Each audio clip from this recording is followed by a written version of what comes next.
অন্তর্বর্তী সরকারের প্রধান উপদেষ্টা অধ্যাপক ডক্টর মোহাম্মদ ইউনূস বলেছেন, সংস্কার ও নির্বাচনের প্রস্তুতি একই সঙ্গে চলতে থাকবে। নির্বাচনের প্রস্তুতির কাজ মূলত নির্বাচন কমিশনের। আজ শুক্রবার ২৭ ডিসেম্বর ঐক্য, সংস্কার ও নির্বাচনকে সামনে রেখে ২ দিন ব্যাপী জাতীয় সংলাপের ভাষণে তিনি কথা বলেন।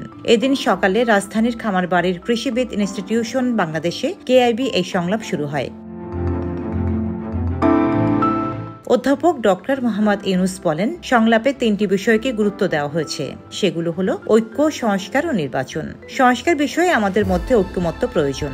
এই ৩ লক্ষ্যের কোনোটিকে ছাড়া কোনোটি সফল হতে পারবে না। ঐক্যবিহীন সংস্কার কিংবা সংস্কারবিহীন নির্বাচন বাংলাদেশে এগিয়ে নিতে পারবে না। পাশাপাশি আমরা ভুলতে পারি না যে আমাদের ছাত্র জনতা অটুট সাহসে শিশু হত্যাকারী ও পৈশাচিক ঘাতকদের মোকাবেলা করেছে। মানবতার বিরুদ্ধে এমন নিষ্ঠুরতাকে অবশ্যই বিচারের মুখোমুখি করতে হবে। গুম, খুন থেকে জুলাই গণহত্যার বিচারের চ্যালেঞ্জের বিষয়টি আপনারা আপনাদের সংলাপের অন্তর্ভুক্ত করেছেন। এতে আমি আশ্বস্ত হয়েছি।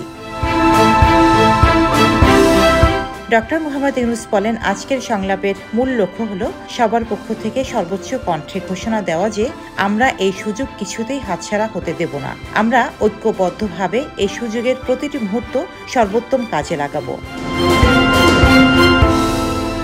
তিনি বলেন, সংস্কারের কাজে সব নাগরিককে অংশগ্রহণ করতে হবে। যারা ভোটার তারাও তো অংশগ্রহণ করবেনই, আর তার সঙ্গে যারা ভবিষ্যতে ভোটার হবেন তারাও সর্বাত্মকভাবে সংস্কারের কাজে নিজেদেরকে নিয়োজিত করুন। প্রধান উপদেষ্টা বলেন, সংস্কারের কাজটা নাগরিকদের জন্য সহজ করতে আমরা 15টি সংস্কার কমিশন গঠন করে দিয়েছিলাম। তাদের প্রতিবেদন আমরা জানুয়ারি মাসে পেয়ে যাব।